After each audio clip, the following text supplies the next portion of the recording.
আচ্ছা দিদি, আসছি। হ্যাঁ স্যার আসুন। আবার সোমবার আসবো। আচ্ছা স্যার। ও মা, কারেন্ট চলে গেছে। দাদাকে বল লণ্ঠনটা জ্বালিয়ে দিতে। এ দাদা।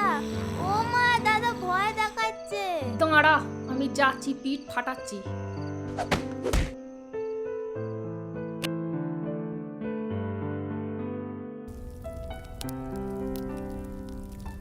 বোন করলে কিছু না, আমি করলেই খালি দোষ।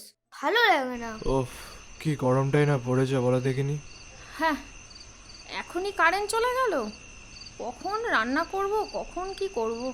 কি রে, কাল তো মহালয়া, উঠবি তো তোরা? হ্যাঁ দিদা। ও মা, আমায় ডেকে দেবে। আচ্ছা ঠিক আছে, ডেকে দেব। আমাকেও ডেকে দেবে?